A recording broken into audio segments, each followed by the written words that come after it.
Good evening and welcome to this celebration of 3 decades of CPEP service to the healthcare community.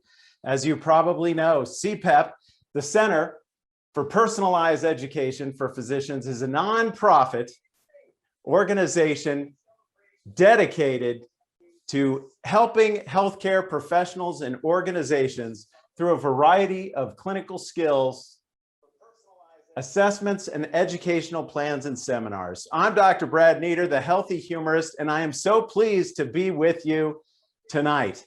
Really, I am, folks. I mean, last night I did an event for dentists, and getting them to laugh was like pulling teeth, people, right? A couple of nights ago, I did an event for morticians, and that group was just dead, I tell you. Of course, the worst of all was a few weeks ago, I did an event for the Proctology Association, and that group was a total pain in the neck. There's no other way I can think of describing them to you. So I am so pleased to be with you. And let's face it, folks, this is how we do these events now. This is how we do them virtually on one cause, on other virtual platforms. And that's our reality now. And I got to say, I think it's a silver lining. I think it is a real silver lining to this pandemic. And I'll tell you another silver lining.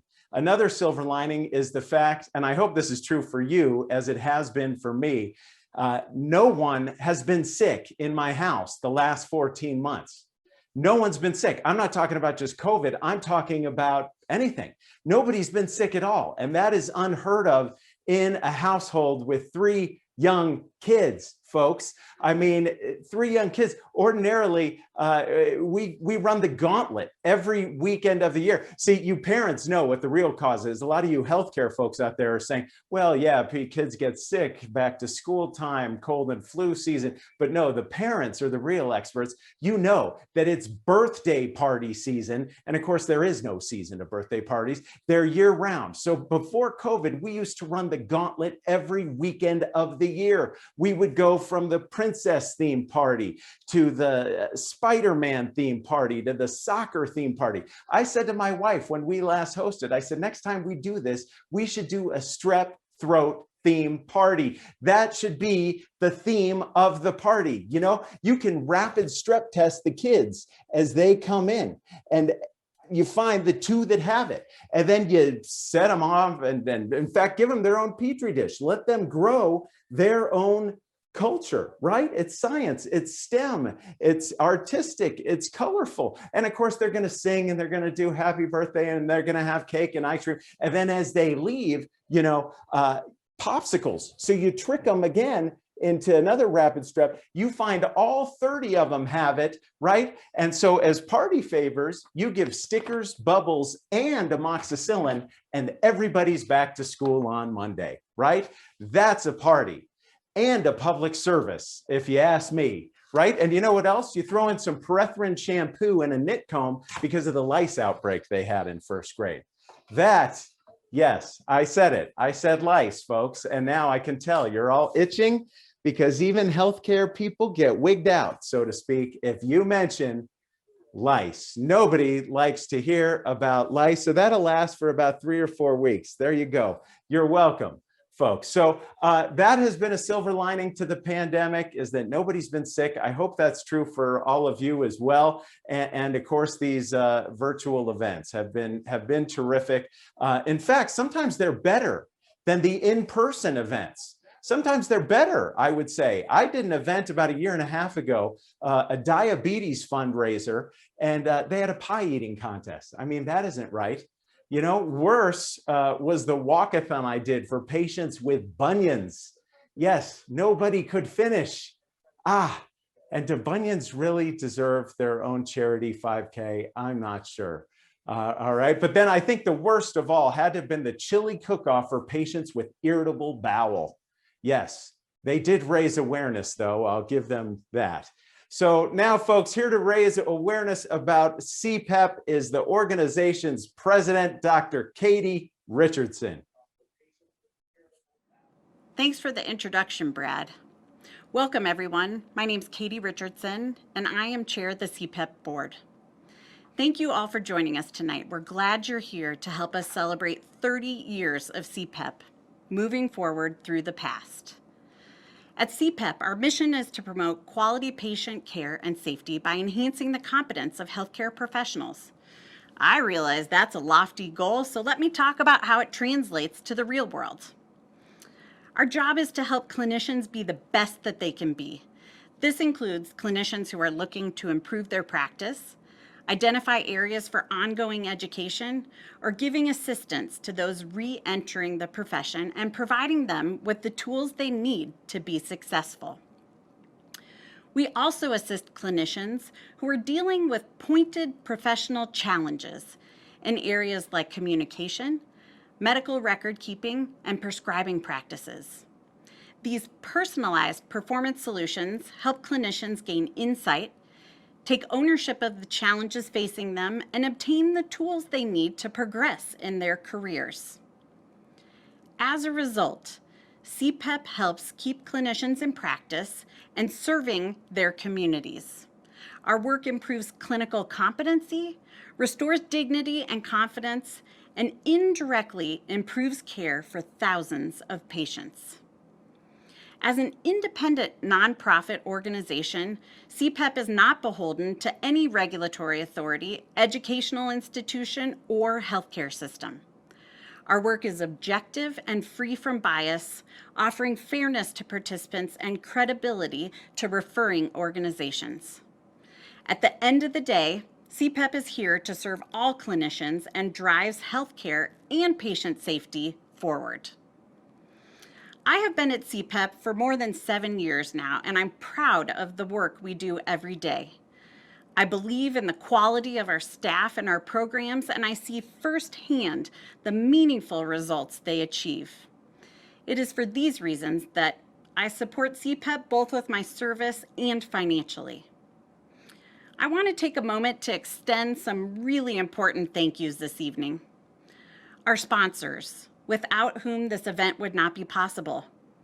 Our board for their ongoing service and support.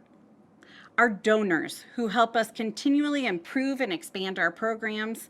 And of course, those of you who are here to support us tonight. Lastly, I want to thank our CEO, Beth Korinek, and her team. They are the ones who tirelessly make the CPEP magic happen. Tonight, we will extend the following awards. The Martha Illich Award to Christy Ward and Dr. Anthony Laporta, and the George D. DeQ Award to Dr. Jandel Allen Davis. While I'm sad we cannot be together in person, we have some really important work to do together over the next hour. Our goal for this event is to raise $50,000 or more. We are already well on our way to raising the critical funds needed to support our programs. But in just a little bit, we're going to have a paddle raise, and we are counting on all of you. Please consider making a financial contribution that will make a difference for healthcare professionals and patients everywhere. Finally, we are so lucky to have Dr. Brad Nieder, the healthy humorist, here as our MC and entertainment for the evening. And one thing most of you don't know is actually Brad and I were medical school students together, so I'm super excited for that part. I now invite you to join me in traveling back through time to look at the important accomplishments of CPEP over the past 30 years. Please enjoy the rest of the program, and thank you again for being here. What a great video, and so great to see my old medical school classmate, Katie Richardson. As she said, she and I both began our medical journeys in the hallowed halls of the University of Colorado School of Medicine. Katie has gone on to become a well-respected pediatrician and the president of CPEP, and I have gone on to tell irritable bowel jokes. Initially, though, I think my career seemed equally as promising, that career arc, but something happened. Okay, before I introduce our first award recipient, I want to take a moment to recognize our award sponsors, SCL Health, COPIC, and Rose Medical Center. Thank you to these great organizations for their support tonight. Please do not forget to donate this evening. You will have an opportunity to donate during the live paddle raise, but also feel free to donate at any time by clicking one of the monetary amounts on the right side of your screen, or just click the donate button and fill in the amount yourself. And now on to the first of our 2 Martha Ilitch Awards. The Martha Ilitch Award was established by CPEP to recognize individuals who have dedicated their time and expertise to CPEP's mission and vision, and through their efforts have helped improve the clinical skills of CPEP's participants and ultimately improve the care of patients both in Colorado and across the nation. The award is named after Martha Ilitch, MD, who was the first recipient.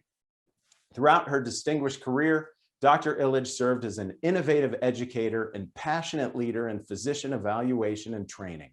She understood CPEP's mission from the very beginning, working first as a clinical consultant and later as their first medical director. The recipients of this year's Martha Ilitch Award are Miss Christy Ward and Dr. Tony Laporta. Serving as CPEP consultants for more than 20 years, both these committed, accomplished professionals have been instrumental in CPEP's success. Ms. Ward in the area of interprofessional communications and Dr. Laporta in the field of high-fidelity surgical simulations. We are extremely grateful for their contributions over the years. First, let's honor Christy Ward, certified speaking professional, as she accepts the Martha Ilitch Award. Please join me in watching this video as she accepts this honor. I have a business called the Impact Institute. Communication is the focus of my business, and I work in a variety of different organizations. But what I know is that people's technical skill will help them get a job, but their communication skill will help them keep a job. And of course at CPEP, I work with doctors, and that's been one of the most rewarding things that I've done. To change the communication skill for a doctor changes the relationship between the doctor and the patient, the doctor and the nurse, the doctor and the administration. I have a daughter who was diagnosed with cancer at 7 and spent a great deal of her life in children's hospitals. So I know a lot about medicine, and I also know a lot about what makes a doctor connect with a patient. And I thought, what would the world be like if patients were that connected to their doctors? And when I found out what the mission was of CPEP and understood a little more about what this organization was trying to do to create better medical professionals in lots of ways, I thought I can help with this. And this would improve the lives of all of us in terms of our relationships with our doctors. If I can help one doctor to communicate better, then it might be with my niece or my child or my friend or my spouse, and it might be with yours. And I can't think of anything that's more important today than to have that kind of connection. It's that competence, it's that adherence to excellence that makes CPEP stand apart. I know Christy through our teaching of the Improving Interpersonal Communications course, which is offered through CPEP. Christy and I have taught side by side, and I've very much enjoyed working with Christy. I find her style very easy to work with. She's collaborative. To me, she's been a mentor and a partner, someone who I know I can turn to if I need to bounce ideas off of her. She's dedicated her time and expertise to the physicians across Colorado. She's done the same for our staff. She genuinely cares about the impact that she makes and the improvement that we see, and for that we are incredibly grateful. She recognizes the important work that she's doing. She exudes confidence and credibility while she's talking. She just puts the room at ease and makes learning comfortable for the physicians, which isn't an easy task. She's got this gigantic heart and authenticity that shows through her smile and through her very humanistic approach to training and development. You know, this was a surprise, and I had no idea about this. I feel very affirmed in what I'm doing. You know, I'm not an MD. I don't have a PhD either, but I have something to give here that's been well received and now is being honored. And that means a lot to me. Congratulations, Christy, on this honor. It is so greatly deserved. I wish you all the best.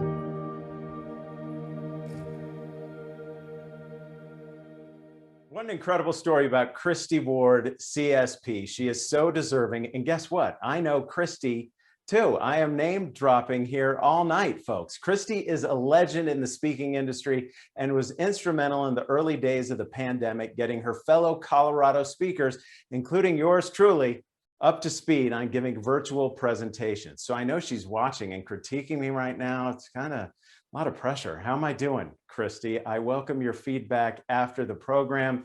Congratulations again. We now honor Dr. Tony Laporta as he accepts the second Martha Illich Award of the evening. Please join me as we watch this video as Tony accepts his honor. I'm an older retired military surgeon who also was lucky enough to be an academic surgeon. It's just something about realizing that you're holding a life in front of you that would not be there if you were not there. When I was at the University of Oxford, a spectacular man, Professor Peter Morris, once told me that I'd be lucky enough to touch many, many people without them knowing my name. And that seemed to be a prophecy, was that this is a way to help a lot of people. Right now, with open surgery being something that's not taught to a high enough degree, very humbled by being able to help develop the open surgical simulator that has started to educate senior surgery residents and trauma surgeons and allow us to evaluate their skills and return their skills. I asked Tony, since he had interest and expertise in areas of simulation, whether he would work with me on developing some content, identifying some speakers, and that was really the first time we worked on simulation together.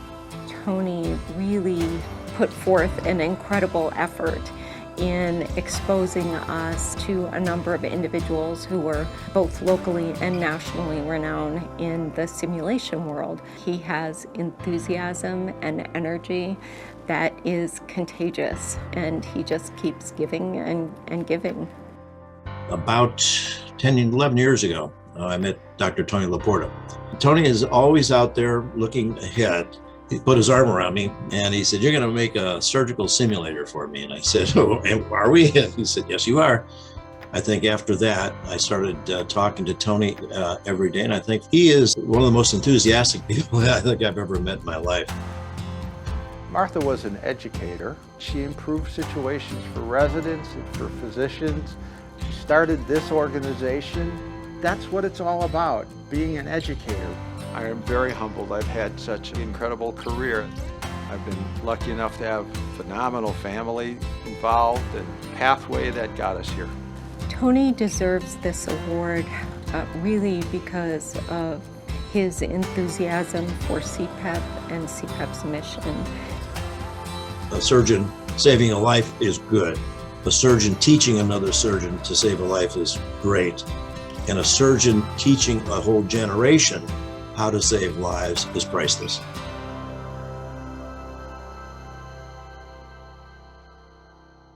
Dr. Laporta is a leader in the field, and CPEP is so grateful to have him on the team.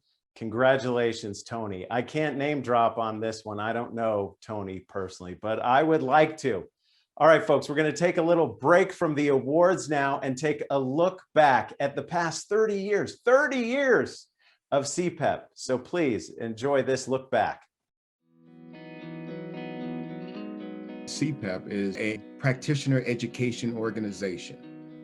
There's a desire to educate those that are doing their dead level best to treat us. And so, any opportunity that CPEP has in educating those folks, making them present better, making them better for the community, they do that. The reputation CPEP has developed over the years as being an unbiased source for information on a physician's competency has been invaluable to the state of Colorado.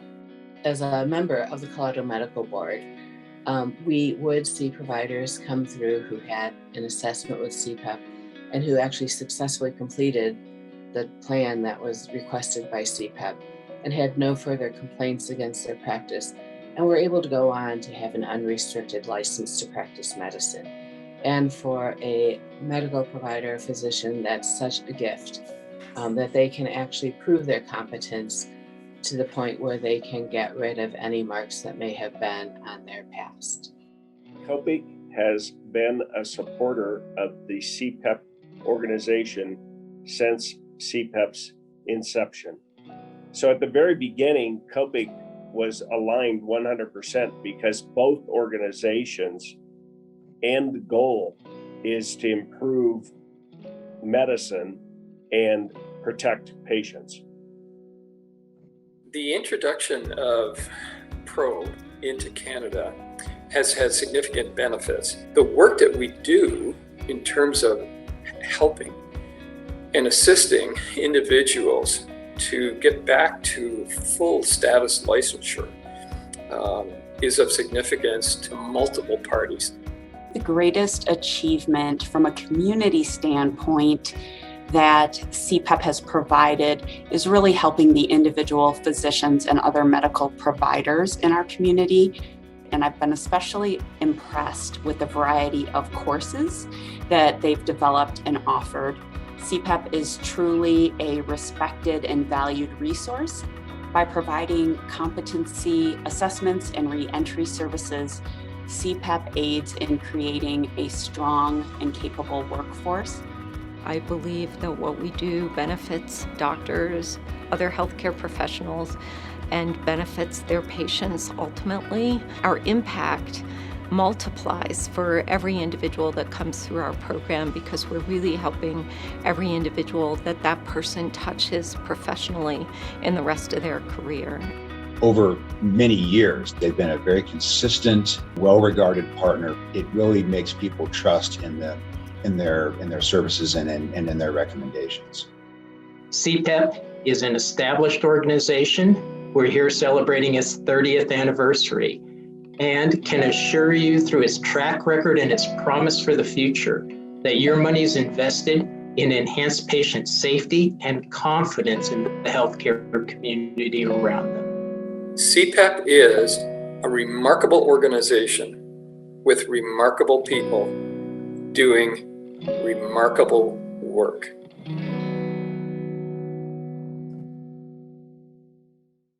Great look back. And I also have been taking a look at the chat, the robust chat. It's so great to see such great comments in the chat. So keep it up, and so great to see the donations coming in too.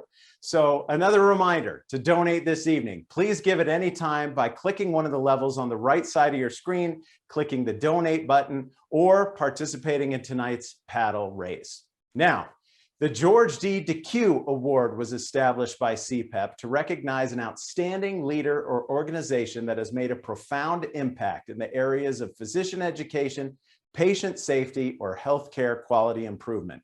The award is named after George D. DeCue Esquire, who was the first recipient of the award in March of 2012. Throughout his distinguished career, Mr. DeCue has served as an innovator on physician education and healthcare quality issues. In 1990, Mr. DeCue helped found CPEP as a resource to provide in-depth evaluations and educational solutions to improve physician performance. He was an instrumental leader on the CPEP board for more than a decade. Dr. Jandel Allen Davis exemplifies all the important qualities of the George D. DeCue Award. Please join me in watching this video as she accepts this special recognition. My father was in the military, grew up with 4 other siblings. When he got out of the military in 1967, we went back to Washington, D.C. And we lived with my grandmother. She also had the true heart of a servant. She worked in the church.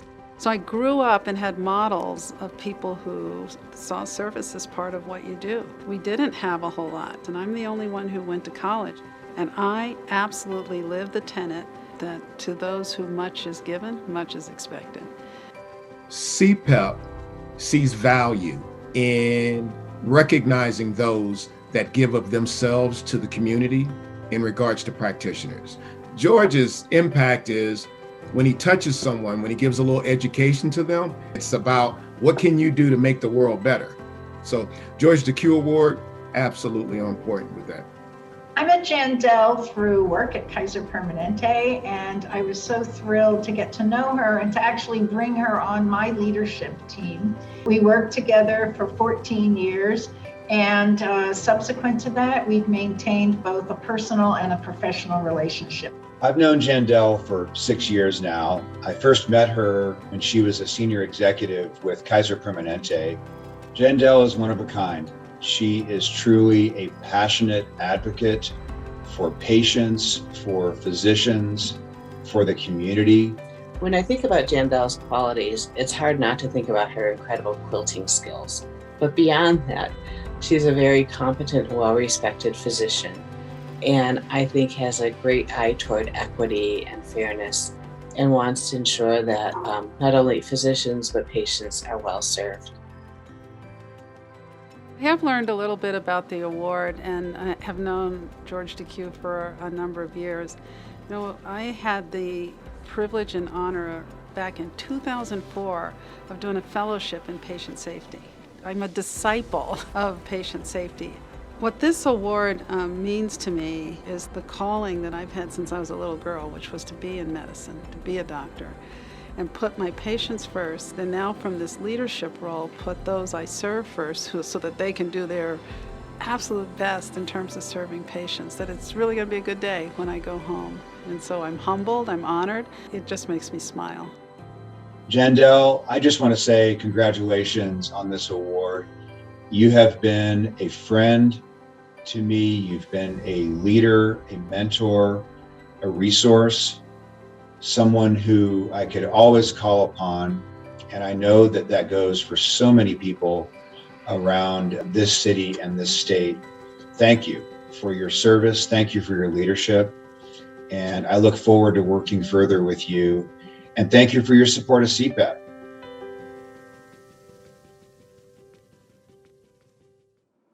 Good evening. My name is Beth Korinek, and I'm the CEO of CPEP. Our honorees have had a profound impact on CPEP, on the medical community, and on our participants. We are so grateful that they are part of the CPEP family. Congratulations, Jandel, Christy, and Tony. Thank you for all you've done for us. And thank you all for being here tonight. As some of you may know, I've been with CPEP almost from the beginning, joining the team way back in 1993. So much has changed since then. In my first year, we worked with 19 participants. All of them were physicians, and they came for competence assessments. Now, fast forward to 2020, last year, in spite of the pandemic, we worked with over 700 participants across multiple program tracks, covering everything from re-entry to clinical practice and ABMS board re-eligibility programs, through intensive seminars addressing areas such as interprofessional and clinician-patient communication, medical record keeping, professionalism, and prescribing of controlled drugs. Our participants came to us from 48 U.S. states and 7 Canadian provinces. 35% were non-physician healthcare professionals. And for the first time in our history, the vast majority of our participants joined us remotely using CPEP Live, our new live interactive video education format. We embraced new technologies and brought our services into the homes and offices of our participants. Safety, convenience, and effectiveness all wrapped up in one package. Looking back at this track record, it would be easy for us to sit on our laurels, but we know we're just getting started. In fact, we're in the early stages of a strategic plan that fully embraces one of our core values, innovation. While we've already made a very successful leap into distance learning and remote assessments, we know we're just scratching the surface. CPEP will continue to innovate in the delivery of its services, investing in the healthcare profession and in those dedicated to it, while retaining our best-in-class position. Our plan commits us to some very specific goals. We will continually adopt new technologies to enhance our program offerings. Technology and the opportunities it affords won't sit still, and neither will we. We will continue to learn and adopt best practices to make our programs ever more accessible and effective. We will serve a greater number of healthcare professionals. The healthcare community's increased focus on closing performance gaps among clinicians will drive demand for CPEP services. We are adapting our programs to serve a more varied range of healthcare professionals. The composition of the healthcare workforce is changing, and CPEP will adapt its programs to their specific and personalized needs. And finally, we will create a stronger, more sustainable CPEP. To survive and thrive over the long term, CPEP needs to attract and retain talented staff and build internal structures that will last for years to come. Please join me in watching this video on our vision for CPEP's next 30 years. CPEP is an amazing resource that truly helps physicians and improves patient outcomes. I truly believe that. CPEP's future has probably taken a little bit of a turn related to the pandemic. Definitely the way we deliver the services of CPEP. CPEP is able to now hold more of the courses remote. The future going forward is to maintain the relevancy of the educational opportunities. We've probably made some changes in development that probably would have taken us 30 years had we not been pushed into a crisis management mode. I think the amount of use of technology that we were initially forced into doing but now have embraced have made us recognize that we have a great opportunity to reach out, and on a scale that's much more accessible for more people to be able to be a part of. I think a great deal of thought was put into shifting things to online. The move was a difficult one at first. One of the things that we did well was to stick to what we knew how to do, which was to deliver the education, to focus on some of the concepts that we knew we had to get across to the learners, and then figure out how technology could actually enhance the way that we did that. So what I think we're coming out of this with is a better idea of why the courses work and why the concepts taught during the courses are important, and also new ways of actually imparting some of those concepts to the people who need to learn about them. The opportunity to get people back on track and back living productive professional lives and contributing to the professional community is something that's not going to go away and will continue to evolve and continue to require people to be involved in every aspect of it. So I think a strength of CPEP over the past 30 years that I assume will carry over into the future is the ability to adapt our offerings, our programs to the needs of the healthcare community as they evolve. I think it is very likely that 30 years from now, CPEP is going to be a global organization. As long as we maintain a spirit of innovation and energy and willingness to embrace new technologies, I think that it's going to revolutionize the way we do all of our work with our stakeholders. I think it's going to be important that we maintain pace with technological advances and continue to hear the voice of the people who are in need of any of these types of services. CPEP has already demonstrated an ability to be dynamic in the ways in which it can meet the needs of hospitals, regulatory authorities, patients, and practicing professionals. And I think they'll continue to do so in the future. Whether it's 300 years from now or 30 years from now, patients are going to be needing healthcare and will appreciate when that care is provided in a safe way by qualified professionals. CPEP is an ally in patient safety. CPEP is supportive. CPEP is innovation in integrity. CPEP is needed.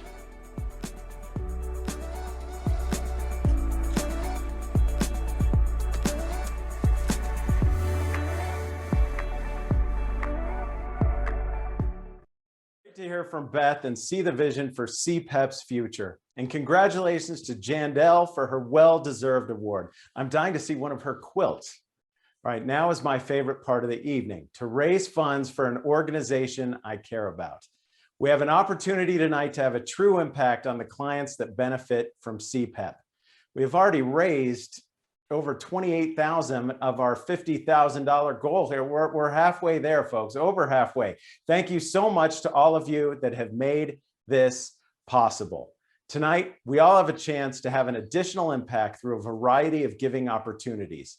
Before we begin our paddle raise, I want to tell you a story that demonstrates the great work CPEP does and the impact it has directly on our clinicians. CPEP had a surgical clinician who was referred because of his aggressive behavior, specifically in the operating room. For years, he yelled at his team during procedures and caused extreme stress. So he was finally referred to CPEP by the new CMO of the hospital. He came to the Improving Interprofessional Communication seminar and immediately declared with his arms crossed, "I'm here, but I do not plan to participate." Fast forward to 2019, when we heard from his wife that not only did CPEP change her husband for the better professionally, but personally too. The strategies he learned and utilized had a huge impact on his daily interactions with his patients, his partners, the hospital, the surgical staff, and his family. All of them were so grateful to CPEP as he was changed for the better. During our paddle raise this evening, now we've got a goal of what, 20,000, a little over 20,000 we want to hit tonight. Each dollar will enable us to continue the important work of CPEP. During the paddle raise, there will be a variety of different giving levels on your screen. If one resonates with you as I go through them, please click and hold down the button on that specific level of support. Let's get started. We're going to start at the $5,000 level. Who would like to donate $5,000 to the cause tonight? $5,000 can give a cohort of healthcare professionals access to top communications faculty to enhance their patient communication skills. We're going to give you some time to see if anybody would like to donate at the $5,000 level. We already have, of course, SCL Health, COPIC, sponsors tonight have contributed that much. Thank you for your contributions. Who else? Anything else coming? Anything else coming in at the $5,000 level? I think I'm not seeing any more at the $5,000. So let's move on to $2,500. $2,500, folks, can provide an anesthesiologist with an essential high-tech simulation learning experience. Who would like to give at that level tonight? Take a moment here as well. I know Rose Medical Center, of course, one of the sponsors of the evening, has contributed at that level. Thank you to the great Rose Medical Center, where all three of my kids were born. Yes, thank you, Rose. Anybody else who would like to donate? Oh, we've we've got Lisa Kettering gave $5,000. $5,000 in the last round. Thank you. There's a little delay here, folks. We're used to that with these virtual events, but thank you to Lisa Kettering. That is terrific. Anybody else at the $2,500 level? All right, let's move on. Let's go to the $1,000 level. $1,000, folks, can provide curriculum materials to a cohort of healthcare professionals participating in CPEP's Probe Ethics and Boundaries Seminar, which is so important for clinicians today. Who would like to contribute $1,000? We've got, oh my goodness, Jandel Allen Davis has contributed. Was that at the $5,000? I'm not sure. I'm seeing things a little delayed here, but thank you, Dr. Allen Davis, for your contribution. Congratulations again on your award. Richard Roman has made a donation. Thank you, Richard Roman. We also have had, I think, Craig Hospital, the Medical Center of Aurora. Thank you so much to all our donors tonight. Let us move on, folks, to the $500 level. $500 can provide a healthcare professional in an education plan access to CPEP's educational experts. Who would like to give $500 tonight? I've seen ZIM Consulting. I get to name drop ZIM Consulting. I know ZIM in Denver here. Thank you, ZIM Consulting, for your contribution. We also have, was that the medical center in Aspen, did I see? Are you still skiing in Aspen, or are the resorts closed? I hope you're enjoying spring in Aspen. Thank you for your donation. Katie Richardson, Dr. Katie Richardson has made a contribution. Thank you so much, Katie. All right, let's move on to $250, which can provide a healthcare professional 3 simulated patient encounters, essential components of a competence assessment. Very important, again, for clinicians. Who would like to give $250? We'll give you a minute here at the $250 level. I see Diana Breyer has made a donation. Heather Wickman, thank you so much. Thank you. Elizabeth Grace, thank you for your donations at the $250 level. Beth Korinek, thank you, Beth. Thank you for your contribution and all you do for CPEP. And let's now move on.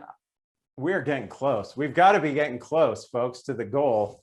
I think we're at, yes, we're over $46,000 now. We're going to hit this. No problem. No problem. Let's go to the $100 level, which can provide a healthcare professional a simulated experience with live actions to integrate their learning into their practice. $100, folks.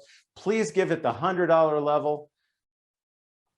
I'm seeing Lucy Loomis, Karen Burke-Haynes, Michelle Harden. Oh, we've got a bunch of folks. Stephanie Weil, Bruce Johnson, Alexis Angel.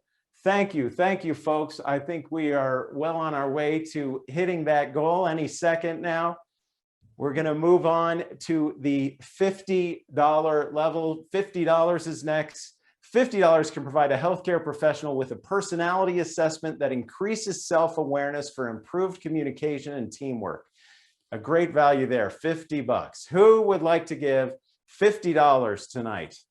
Let's see, we get enough at this level, and I think we're going to hit the goal, folks.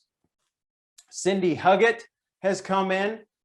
Big hugs to Cindy Huggett for your donation tonight. Natalie Nevins, Garrett Mitchell, thank you so much. Thank you. Am I seeing more coming in? Thank you so much for giving at the $50 level. Okay, you know what? I think this will put us over the top. Let's do a $25 level now to close out the paddle race.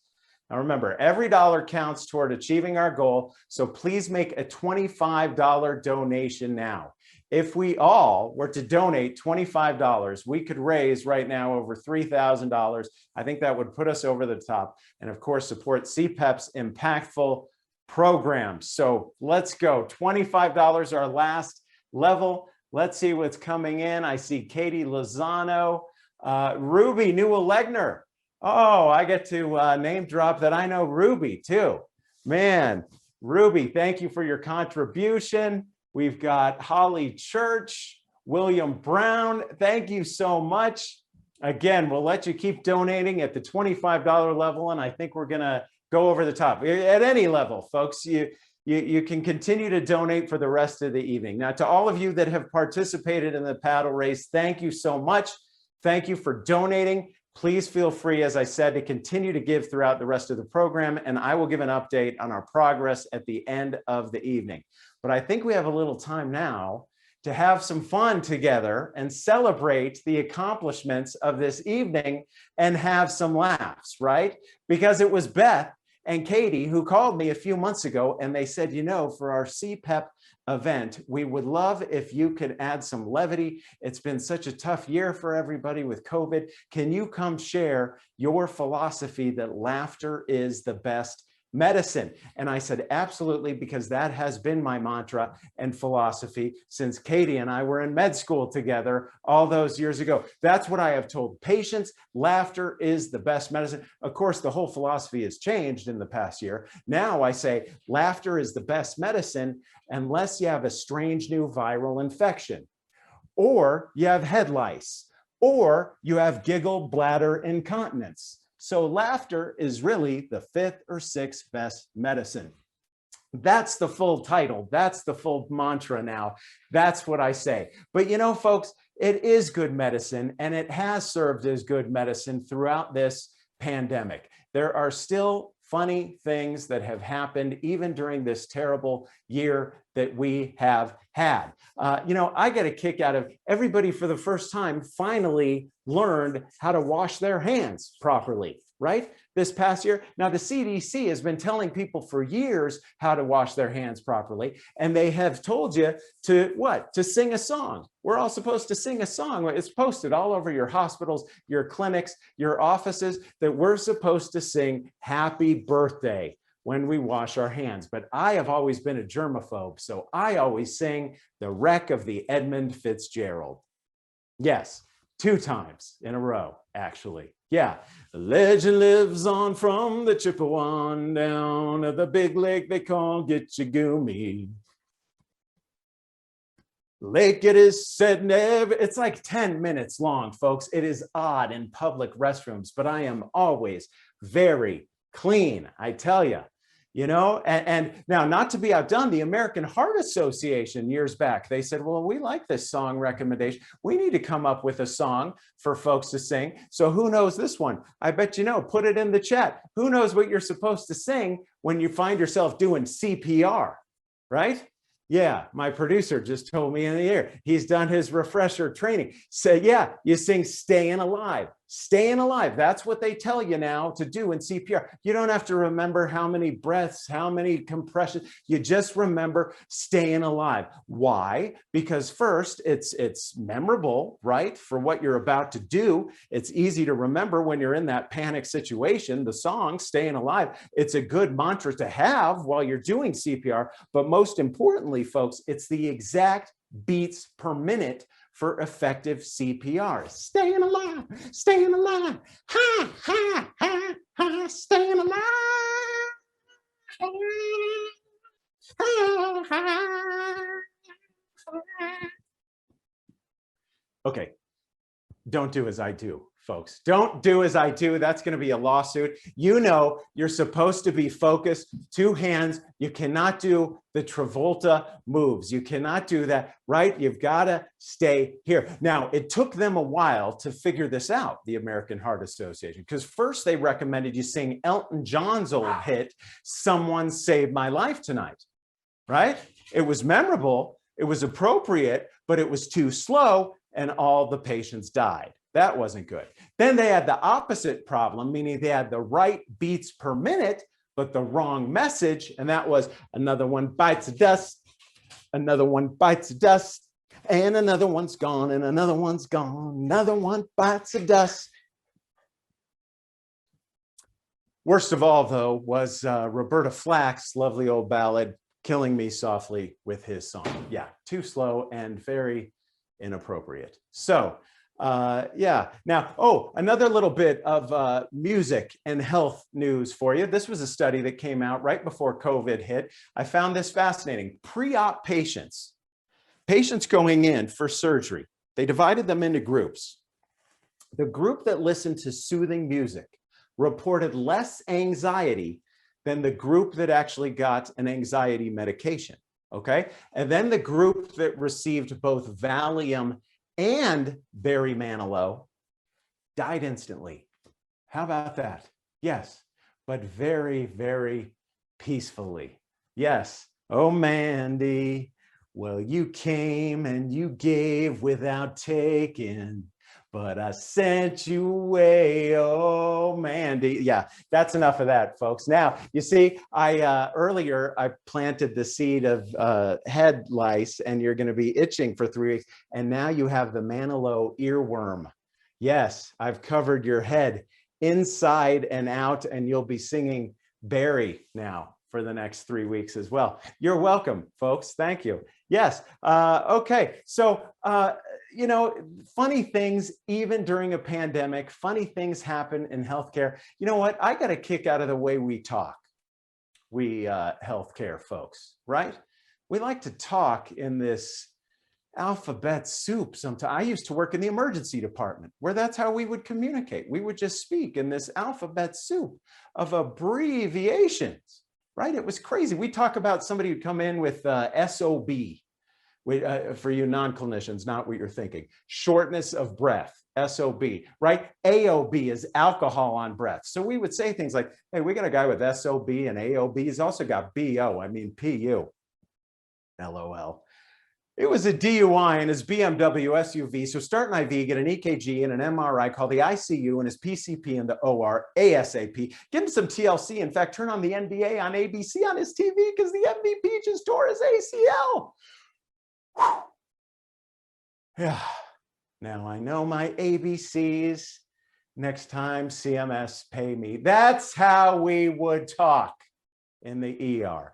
And if it wasn't the acronyms in the alphabet soup, how do we talk? We like to use the big, scientific, multisyllabic words, right? We spent a lot of time memorizing those. Remember, Katie, back in med school? So we feel obligated to use them, right? We want to use, so we tell people, we're going to do a procedure to disimpact the cerumen from the external auditory canal. That means we're going to clean out the earwax. That's all that means. But we like to use the big words. Now, this proves my point exactly. As I was researching laughter as medicine, I went over to the med center over at Anschutz. I went into the big, beautiful medical library. I found the big, beautiful medical dictionary there on the Lazy Susan in the middle of the room. And I looked up the definition of laughter. I hope they don't miss this page, right? Some poor med student is going to flunk her exam on laxatives because I ripped out this page. So my apologies. But this proves my point. This is the scientific definition of a laugh. It's a psychophysiological reflex, a successive rhythmic spasmodic expiration with open glottis and vibration of the vocal cords, often accompanied by a baring of teeth and facial grimaces. That's the medical definition of a laugh, which, oh, no. I'm sorry. That's actually the description of rabies.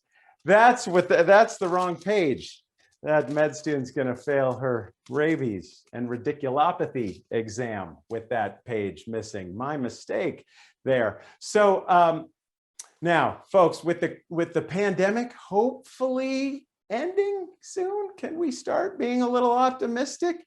Things are starting to get back to normal. I'm most excited that my softball team is going to be back in action this summer. We had to skip last season, and the previous season, my team made the championship game. This is Denver's intramural co-ed healthcare softball league. I know some of you are in the league, some of you play. My team made the championship game 2 years ago, and then we lost. We lost in the championship, and we lost to the ophthalmologists, no less. Is that lame or what? The ophthalmologists are so annoying with their good eye batter.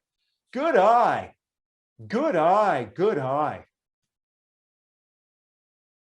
And their catcher takes forever with the sign. Better one, better two. Better one, better two. Better one or better two. They're very rude too, the ophthalmologists. I imagine we have some tuned in. You're very rude, you ophthalmologists. You were rude to the umpires. Hey, Blue, you need glasses? You blind up, you missed the call. Very rude. And then after the game, you all came up and you're handing out your business card. Hey, you need LASIK? You need LASIK? I'm the best in town. Here, I can do LASIK for you. Hey, come see me. Yeah, and you all wear glasses. You all wear glasses, you ophthalmologists. What? Have you noticed? Ophthalmologists always wear glasses, right? Because I think they know it's insane to operate on the eyeballs. That's crazy talk, right? I think they actually just don't want to let the other guy in town operate on them and possibly put them out of business, right? I think that's what it is. But I went and saw one of you ophthalmologists in town. I went and saw a couple of years ago, and I have worn glasses for years. And I went in and he said to me, he said, have you started peering over your glasses to read yet? And I said, no. And he said, well, you're at that age, that'll start soon. And then he did the drops and the dilation and the exam. And then 2 days later, I was peering over my glasses to read. It's the drops, isn't it? You ophthalmologists. I don't trust you folks. I don't trust you. So excuse my little ophthalmology rant there. folks. But, you know, again, hopefully we're getting back active. We're getting out of the house. A lot of people have put on some weight during the pandemic, right? So we need to start eating right again. I try to distill my nutrition advice for people down to 2 simple things. And first, I do not subscribe to any of the fad diets. No, the latest one pre-COVID was the paleo diet. I have a friend who swears by the paleo diet. He said, hey, Brad, you got to be on the paleo diet because check it out. See, our cavemen ancestors, right? They ate meat. They ate animal protein, right? And they didn't have pizza and pasta and carbs. They ate meat and they didn't die of heart disease and they didn't die of cancer. And I told them, well, you know, they didn't live long enough to get heart disease or cancer because they were eaten by dinosaurs, right? Who were also on the paleo diet, by the way. And now they're extinct. So I think the paleo diet is not the answer, folks, not at all. So no, I try to keep my nutrition advice simple. 2 things I say. First, you got to choose healthy foods. Choose healthy foods. And for most people now are educated enough to know that the donut's bad, the steamed broccoli is healthy, right? But so for a lot of people, it's just fine tuning. For me personally, I don't eat a lot of red meat, but when I do, I try to choose buffalo. Right? We can do that. We can do that in Colorado. We see that on menus, buffalo burgers, bison burgers. So I am trying to eat more buffalo. I love the wings, people. Those are fantastic. You fry up a few dozen of those and you dip them in a blue cheese sauce. And that is a really healthy midnight snack, if you ask me. Yes. But I think, again, people are getting better educated about nutrition.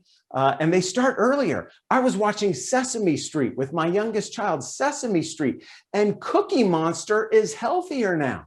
Folks, Cookie Monster is healthy now. He said, me want a carrot. So his grammar still sucks, but at least he's eating better, right? And you'll be happy to learn, folks, that, that Oscar the Grouch is no longer as grouchy. He has been on Zoloft for a couple decades now. That is terrific news. Bert and Ernie are not quarreling as much. They are getting along much better. They have been seeing a therapist for all these years. That's terrific. Big Bird, though, Big Bird, still enormous. Clearly on the steroids, clearly juicing, folks, clearly on the PEDs. We definitely need drug testing over on Sesame Street, if you ask me. Now, so choose healthy foods. That's the first thing I say. Number 2, the second point I make is make your portion smaller. Portion sizes have grown over the years. They are ridiculous, the portion sizes we have. The plates have gotten bigger. I read a fascinating article about dinner plates. The sizes of plates have grown over the generations. We used to have plates that were 9 inches in diameter, right? And now it's not uncommon to see 10 or 12 or more inches in diameter for our dinner plate. And if you remember your geometry, folks, the area of a circle, right? You take the radius of the circle, and then you take pi, and you take the square of, no, excuse me, you take pi, you take 2 times pi, it's 2, it's too much pi. I don't remember the formula, but my point is it's too much pi. It's easy as pie to overeat pie because the pie has gotten bigger.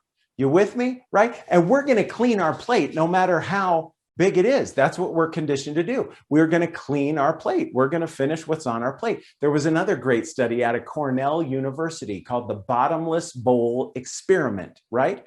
And people were eating soup. They were instructed to take a spoonful of soup every few seconds, right? Until they were full, right? And unbeknownst to them, the researchers were trickling in more soup through the bottom of the bowl. And people just kept eating and eating and eating and eating because they never got to the bottom of the bowl. And I read this study and I thought, man, if I had one of those and a catheter, I wouldn't leave the couch on game day. Yeah, wouldn't that be amazing?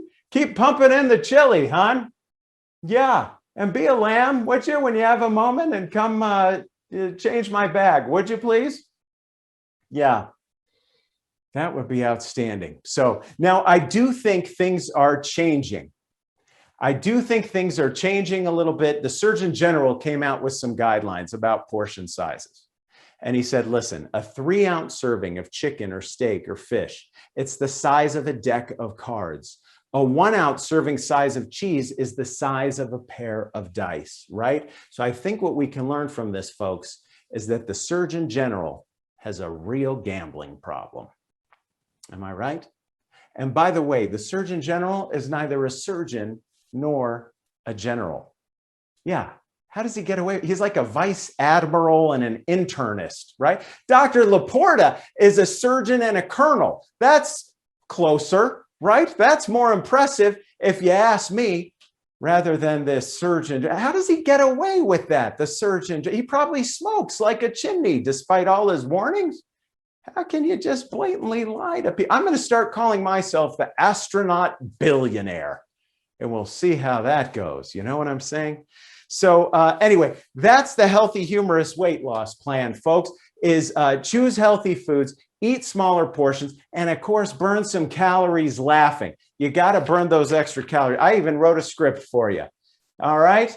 Everybody gets a prescription. Take a screenshot of that. CPEP, a chuckle a day keeps the doctor away. That is my prescription to you. Take it. There we go. In focus. Take a screenshot of that and take it to Walgreens and see what they give you. Maybe they'll give you a pack of gum or something, right? So, folks, I'm excited to announce, did we hit the goal? It still hasn't updated for me, but I think we are very, very close.